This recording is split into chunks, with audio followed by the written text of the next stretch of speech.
Hello, everybody. Welcome back to a virtual happy hour. It's Tuesday after a long weekend in the U.S. That means it's really Monday, but Tuesday is what we're going to call it. I'm excited you're here with me. I'm Greg Avola, founder of Untapped, and we are excited to have a special guest on the show today. I'm going to bring him on the stage right now. The man, the myth, the legend, JC from the Trillium Brewing Company. JC, welcome to the show. Hey, Greg, that's a heck of a buildup. I know, exactly. I wanted people to be surprised when they, oh my God, JC is here. He's here. So it's pretty amazing. Thank you so much for being here. We're really excited to talk all things about Trillium and stuff that you're working on as well. But just like every virtual happy hour that we start with, I think it'd be cool to start with a beer. I think that's kind of people do when these virtual happy hours. Now they drink some beer. So we're drinking the same beer today. We'll put it up on the screen. This is the Esandero. So we were talking before the pre-show. Why don't you tell us a little bit about this, how this beer kind of started, and we'll taste it and see what I think about it as we're doing that. Sure. So this beer is actually become sort of like the first beer I always have. So I've been doing a lot of these Insta live, I've been doing a lot of these live streams, and I don't know, it's just like it's the perfect first beer to have. So yes, this beer is open fermented, clean saison. It was made in collaboration with the folks at Row 34. It's this incredible New England seafood restaurant that was right next door to our original location in Fort Point Channel in Boston. And we went all in. Sort of, obviously the hoppy beers and New England style IPAs are sort of, they're taking over, right? So right. A lot of people that have been in beer for a really long time lament that the lack of these kinds of beers. Belgian style beers used to be exploding. They were just like incredible, right? For a while, and then they kind of fell back. So, being in beer for a while, I was excited to make this beer with them as well, and using 100% local malt with Valley Malt, and we put it in the traditional green glass as well. So, kind of developing some of the flavors from the perfections that come from the imperfection in some of these kinds of beers. So it was fermented in square bottom fermenters, open as well. We used a ton of whole leaf hop, and it's definitely a little bit more bitter, I'd say, than you'd expect. Maybe the kind of the prototypical type from DuPont. But why don't you take a sip, Greg, and let me know what you think about it, because I can talk about these all day long, but really it doesn't matter what I think. It matters what you think. Absolutely. Well, while I'm taking a sip here, I want to call out to the users of the Untapped community and watching out right now. If you want to be able to check into your beer, make sure you check in your beer and have the Untapped at Home venue. It's a great venue to show you're drinking at home and being safe out there while we're doing the broadcast. So let me take a sip of this beer and we'll see what this tastes like. I do get the bitterness that you talked about, but it's very clean. Most saisons are you easily can taste the Belgian-y style, as you could say here, but it's super clean and crisp. I'm not traditionally a huge Belgian saison drinker, but to me, this one is something I feel like I can drink a lot of because it doesn't have that traditional kind of Belgian-y taste to it. It's more. It's hard to describe. I'm not that's kind of what I would put at from my perspective. It's super clean and crisp, which is what I enjoy a lot when it comes to drinking beer. Is that something that leaves a lot in your mouth from a resident's perspective and gives it a lot of flavor, but doesn't overtake your palate from that perspective. So this is definitely very clean and very, very, very drinkable for sure. Thank you. Yeah, it's very, very well attenuated, and it's carbonated to pretty high levels. And another kind of advantage of using the champagne style glass is you can re-ferment in package, which we did. So warm, is re-yeasted and put into the warm room for a while, build those carbonation levels up to the 3.7, 3.8 volumes range. Super well attenuated. We use a mix of the DuPont strain and a French saison strain as well. So. And then once it was finished warm conditioning, then we went on and cold conditioned it, moved everything out of the warm room, then into the cold room and let it kind of hang out there for a while. So it really comes together. So I think what's really interesting about this beer is that we're, the best examples that, people that have been drinking these styles of beers for a long time have come from not around here. So they have to kind of go through that long sea voyage in a container and land and kind of rely on, the best chances of the weather and the trucking routes and all those things, that it's really a crapshoot. So this is a chance to actually try a saison that's been not only designed correctly, brewed correctly, and kind of treated in the cellar properly, but then also handled and stored and sold properly as well. So it's an interesting perspective that you might have if you might try it side by side with some things that had to kind of go through the rigors of ocean voyages. Exactly. Well, I definitely think it's an amazing beer. And obviously, being a Massachusetts native, I know Row 34 very well. Been there numerous times. So this is kind of cool to see that kind of collaboration from that perspective for this particular beer. It's definitely a treat. So thank you for sharing with me this evening. Cool. It's pretty awesome. So I wanted to shout out to the community out there watching as well. If you have a question that you want to ask our guest tonight, JC, use your platform, YouTube, Twitter, or Facebook, and put that question on there. This is your chance to put JC in the hot seat. We want to get him in the hot seat and ask him some interesting questions. I'm just kidding here. It's a family-friendly show. Come on now. So I can handle it. Well, we'd love to hear from you guys. Use Twitter, Facebook, or YouTube to ask your questions. Let's throw some early questions or early praise up on the screen here for you. These are from some of your fans here. Let's see one. Let's pull this one here. This one says toasting with a Trillium daily serving from Homebrew Red. That's pretty cool. Let's see here. Mark Lowe said Trillium introduced me to a hazy IPAs 5 or 6 years ago and to fruited sours 2 years ago. Both are game changers for me. Thank you, Mark. Appreciate you. I like your Google dinosaur. I love the Google dinosaur. That's pretty awesome there. So very, very cool. Let's kick it off here as well for some of the questions that we wanted to talk about. One of the things, I was being Connecticut native here, was very excited to hear about your move to having a Trillium Farm in North Stonington, Connecticut. Talk to me about how this process started and where you're at now with your vision of what you wanted to do. Sure. So Trillium was founded to be a New England farmhouse brewery from day one. So I know a lot of people it didn't really resonate with them when their first experience was with a little 300 square foot retail spot on Congress Street in Fort Point Channel in the middle of the city of Boston. We could kind of tell that story as much as we could through the beers that we offered, and our use of local ingredient and kind of support of the local agricultural system. But, reality was Esther and I did not have a farm in our family, and we had 2 full-time jobs, kids, the whole thing. It's not like you can just drop everything and kind of just wing it from there. So we kind of had to prove that we could operate a brewery first and kind of take a stepwise approach to it.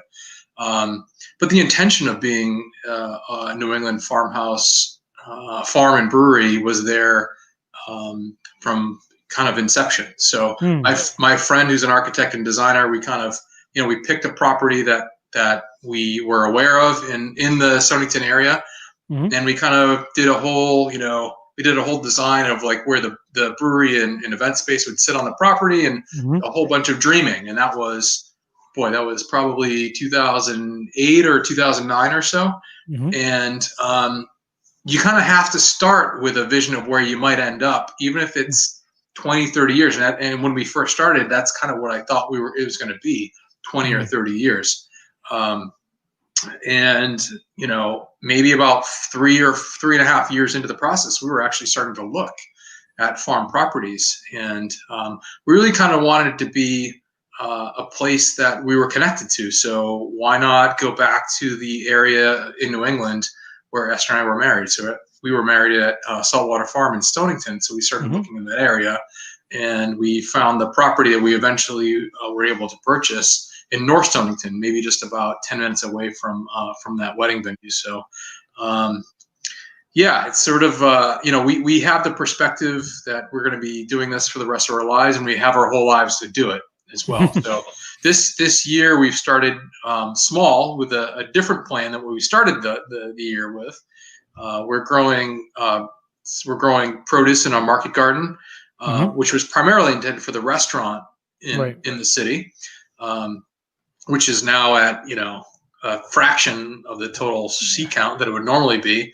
So kind of excess produce from that is actually going to a produce box or farm share program that we're offering to our customers once a week right now. So that's a little mini dream come true for me. I mean, my friends all know that I'm a giant, plant or farming or, vegetable nerd. So it's kind of fun to have that come to the forefront now for people who really know us for our beers. Absolutely. Well, obviously, I remember reading about that and I got really excited about it because, ultimately, the thought of having Trillium closer to my physical location is obviously a very good thing to talk about. And, that leads into a question here from Ryan. And Ryan asked, do you anticipate a Tillington location doing other things than just being a farm? Do you think it'd be a venture into wine since you're close to the wine trails in Connecticut? So it's interesting that Ryan asks that. So one of the reasons that was there was extra special things about this property. When we purchased it, there's 3 acres of Chardonnay on a hill, on a west-facing hill on the property. So there's already mature wine grapes there.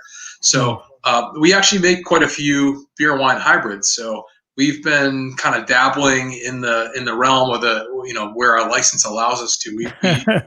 We participated in the Terroir project through Firestone Walker and a small group of brewers that have been making these beer wine hybrids. Our annual release cuvee, our cuvee is based on a Cabernet Sauvignon, wine grape varietal. It's just an incredible kind of co-expression of mixed fermentation beer and an intense wine grape varietal. So that's a very long non-answer to the we shall see. But it's we've only been at this for a little over 7 years, but man, I'm as excited today about all the different things that are possible with the concept of farm and of course beer, but also lots of other things that we have in our back pockets right now. Absolutely. It's always an interesting perspective when a brewery takes a different look at what they're looking at, and the farm to table kind of approach that you guys are going after is definitely something that I think people are interested in hearing more about. So that's really cool that we're able to talk about that. And thank you very much, Ryan, for the question here. If you join us a little late, we're talking with JC, who is the owner and the co-founder of Trillium Brewing Company. I mean, if you don't know Trillium at this point, I'd like you to figure it out. No, I'm just kidding. You go to pretty big brewery out there in the East Coast area in Boston. There are 3, I believe there's 3 locations in Boston. Is that correct, JC? So we've got sort of what's become our city flagship location in Fort Point. In normal times, it's about a 500-seat restaurant, brewery, and tap room. Open fire grill. It's something that people are going to come generally for the beer. Folks from all over. But I think what's really exciting is people in the neighborhood and beyond are recognizing us for our approach to food as well. So that's been a really, really fun thing. So we also have a small, it's like this kind of like cool glass box in the Fenway neighborhood, maybe about a quarter mile from Fenway Park. And it's got this awesome outdoor space. And it's just kind of, I don't know, it's just this incredible experiential kind of place. And there's a little experimental brewery in there.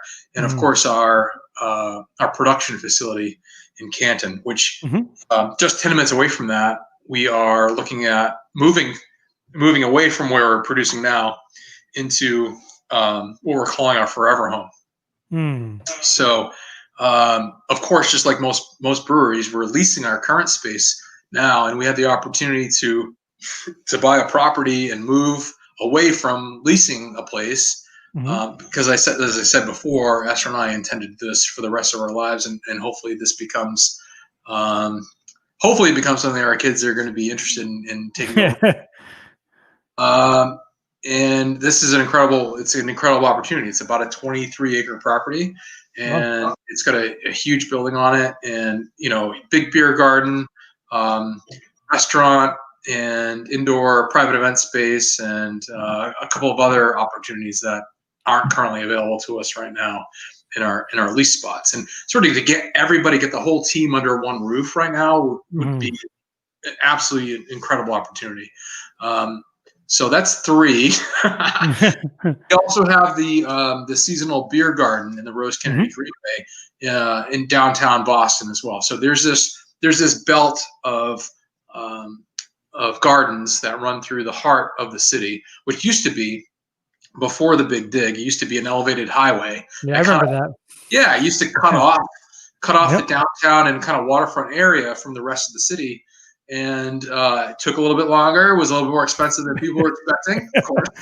But now it's this beautiful garden that runs through it. And right in the middle of that is our 500-seat beer garden. It's the first ever beer garden in the city of Boston. So we're hopefully going to be reopening that. There's not much left of the season, but and then we've been able to develop practices that we feel comfortable with, we feel confident is going to be safe for ourselves, our team, and our guests. So we had to focus on kind of getting our other locations up and running one by one, but that's the last one to get going. So hopefully all the pieces will align and we'll get that going really soon.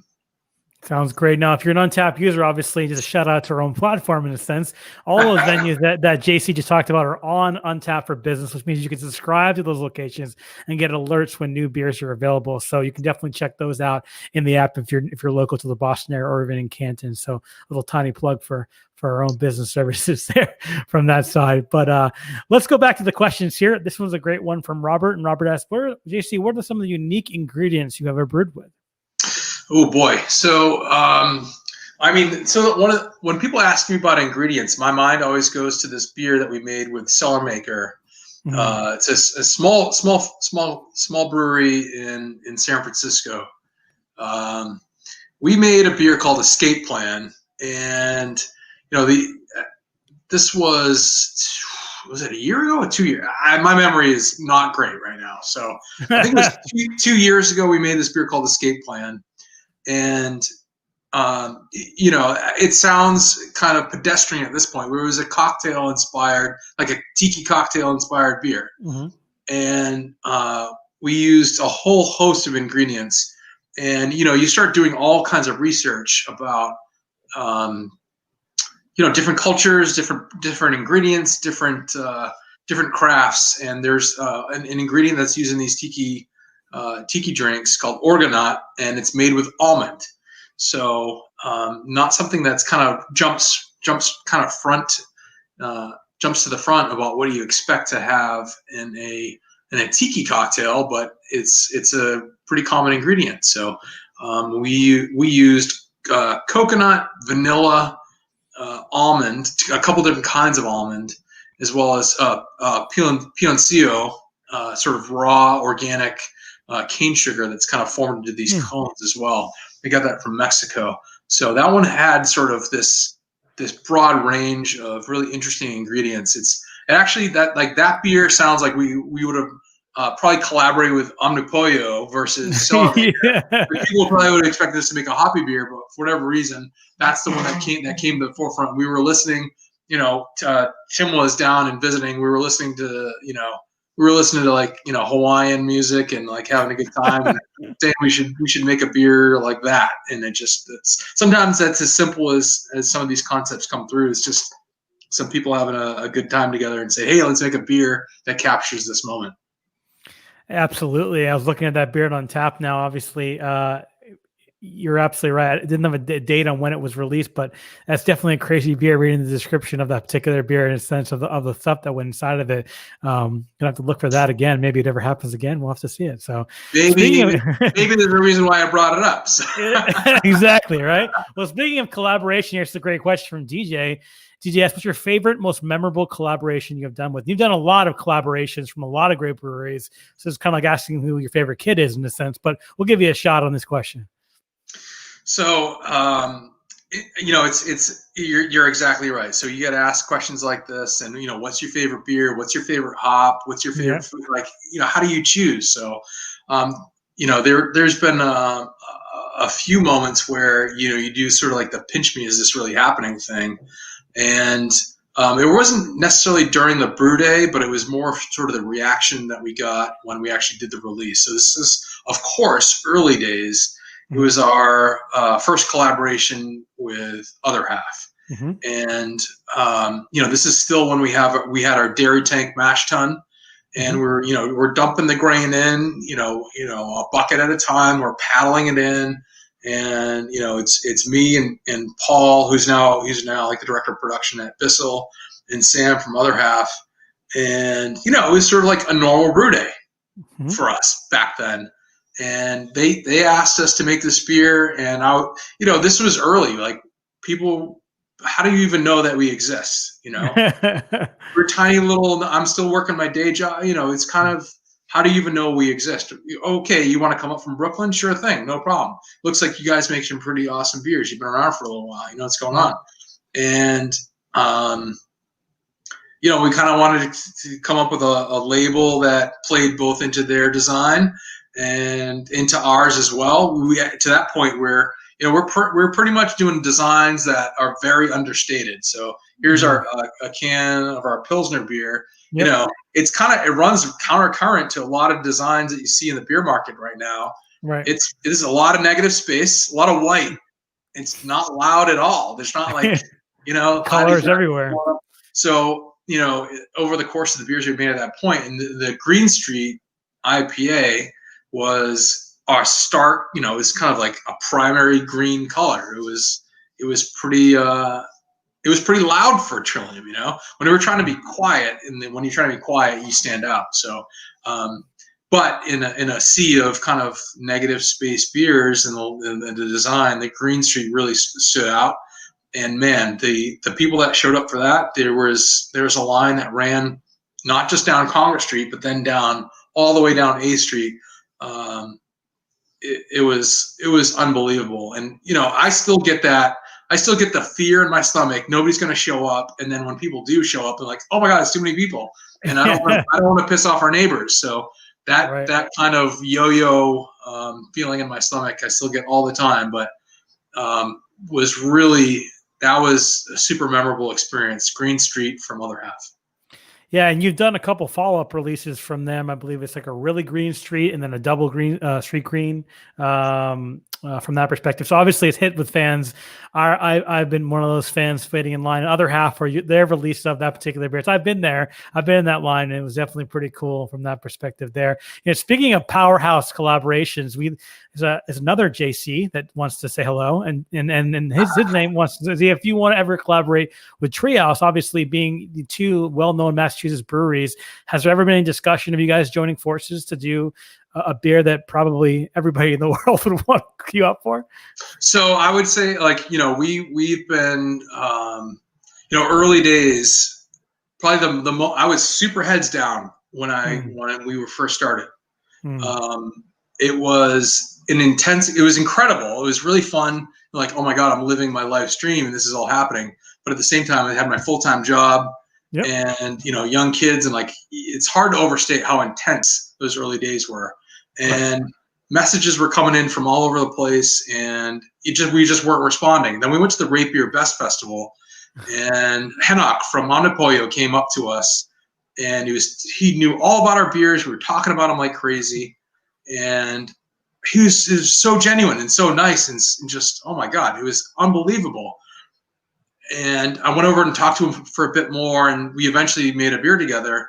But I had realized how little I was participating in the overall beer community and how much support I actually needed myself personally, and how much I would be able to contribute to other brewers that are kind of going through that same thing. It sounds a little obnoxious. Like, all right, so you're this brewery that's getting a lot of attention, and people are excited and they're lining up for your beers. Why are you so stressed out? Everything's great. Well, yes, but no, it's also a lot of pressure. When you're kind of when you're bottling off the line and handing it off to the people, and they're running it down to the retail shop, and we're trying to tweet out and write down the limits as it's happening in real time. It's real pressure, because we didn't start the brewery to try to disappoint people, but it felt like we were doing that a lot. So, but I digress. So anyway, I met with Henok, and oh my God, we need to start doing these collaborations, not just for ourselves, just for people are getting excited about it. If I was going to kind of be able to meet people and talk to them and have these creative influences and understand what's actually happening and what's going on. And I think, for whatever reason, I think the Treehouse folks, they went down the other road. they're so busy, and they did a handful of collaborations early. Yeah. But they've got a certain level of expectation and a certain crowd and a certain demand and a certain experience that they want their customers to have that don't include collaborations. I used to talk to them, but we haven't really heard from them in a couple of years. So thankfully, I am more than happy with the group of friends that I have and the culture and the community that we've been able to cultivate over the years. And I couldn't be more satisfied with. I text my friends all the time. It's an incredible thing. That's during like the heart of the pandemic stuff. Saturday night we had a standing Zoom call with the other half, like all the other half guys, with Henry, with Henry and Adriana from Monkish, the Matt and Michelle from the Vale, and Corey from some side project. You know, it was just Luke from Bellwoods. We just we are actually friends. We actually do that.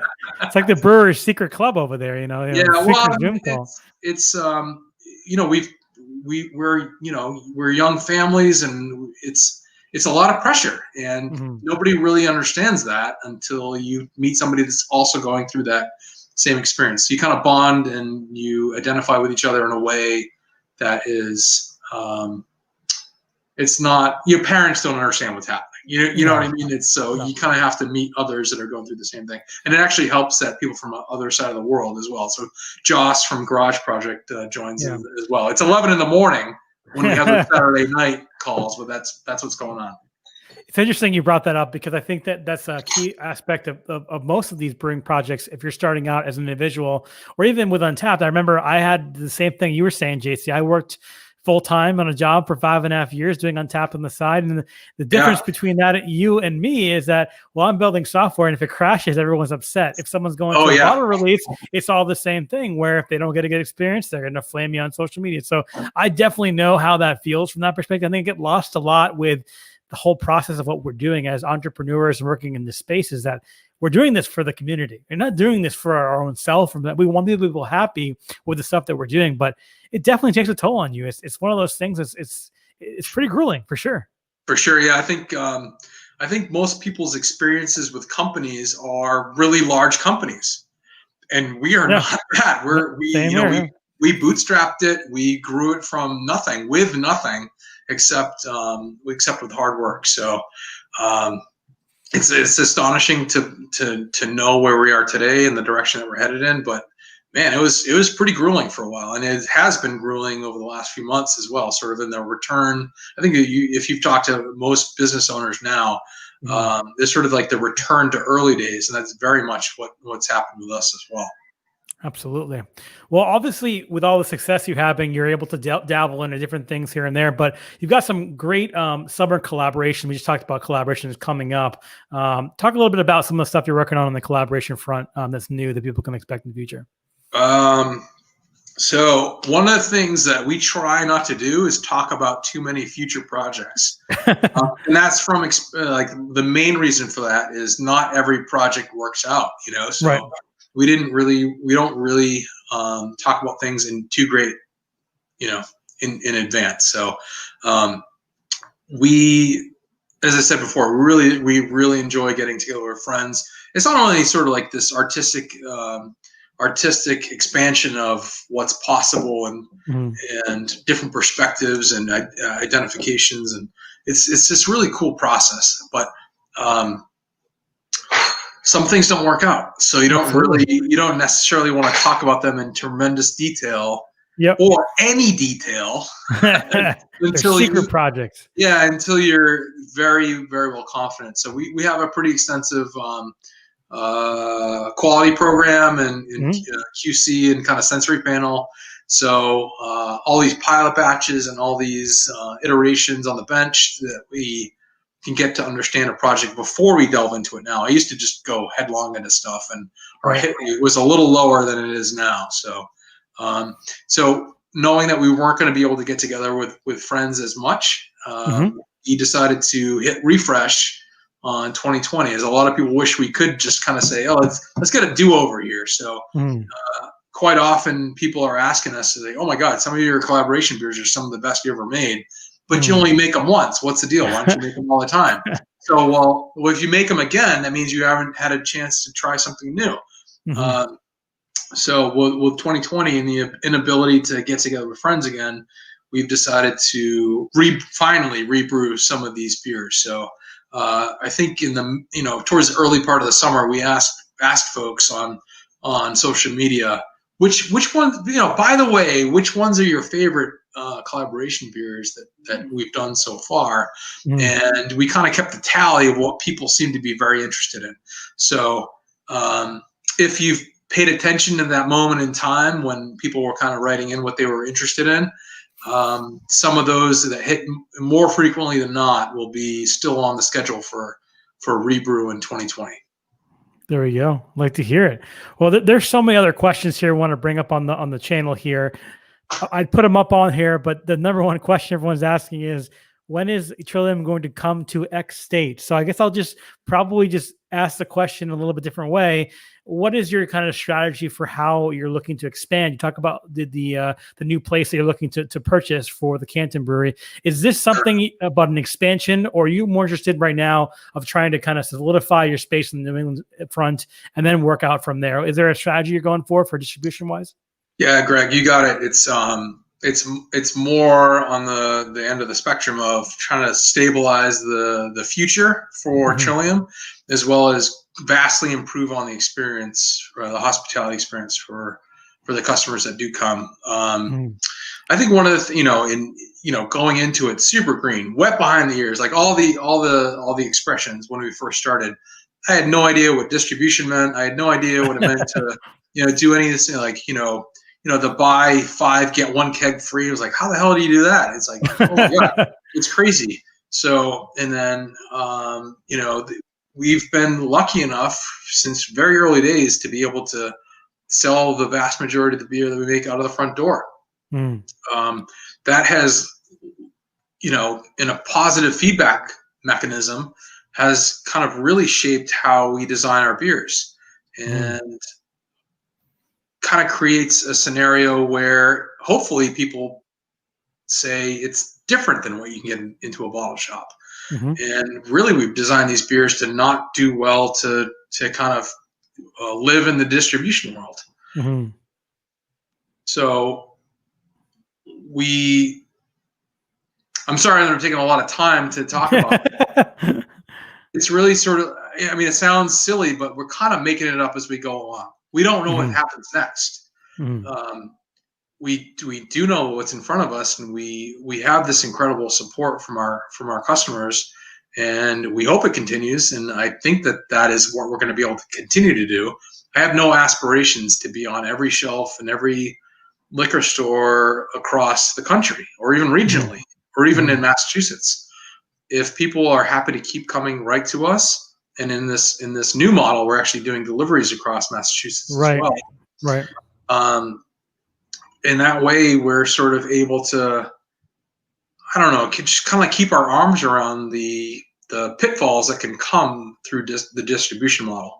And it is very, very expensive for us to operate in the way that we do.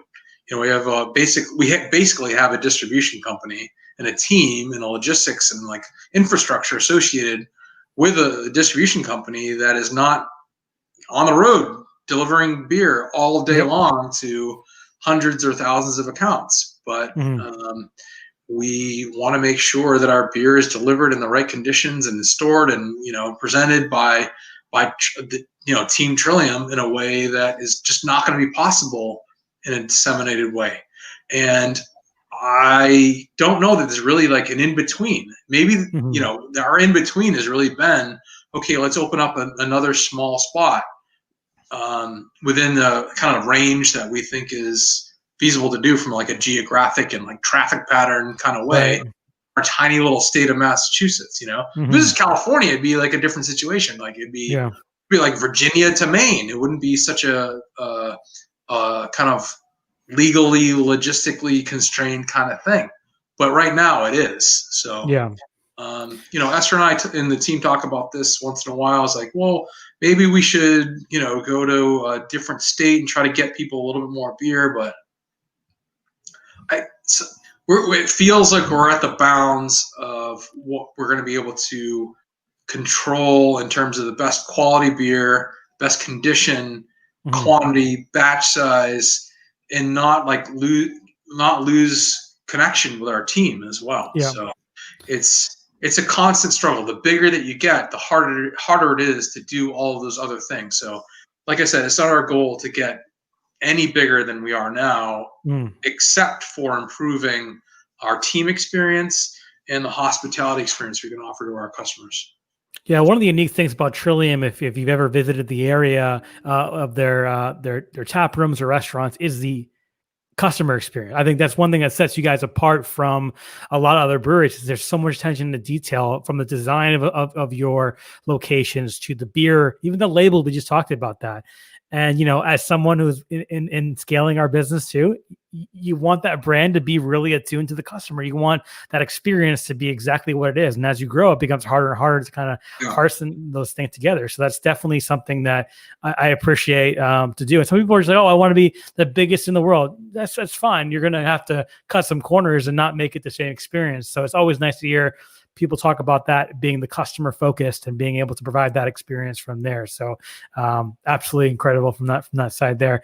Why don't we take one more question here as we approach our time here? I know that we can talk about this stuff for hours. I could definitely talk about it for hours here. We talked about Trillium Delivery. I think that's another topic that's been discussed a lot in the chat here from people. Ultimately, that's a unique experience that was brought out because of COVID. Ultimately, Boston's a very populated area, lots of cars on the road. What happens as we shift to more people coming back to work now in the Boston? Does that take away the aspect of your delivery trucks going place to place? Or do you think it's something that's going to happen and continue throughout this period of time? Yeah, sure. So, our expectation as people start going back to their offices, or if and when people start going back to their offices, congestion on the roads is a very real thing. Yeah. And if we can go from delivering 50 to 50 customers per car, per truck, or per vehicle per day to 12, then it becomes not it's just not viable. Yeah, it's not viable anymore. So we're watching it very closely. I think, I was out there doing deliveries myself when we first started the program, and sort of the joy that we saw in people's faces. I think probably the most memorable one was this couple. They had 2 kids under the age of 2, and they were both school teachers, both still working, but remotely from home, in a mechanism that was still, brand new to them. And a million phone calls and emails and text messages from parents all day long.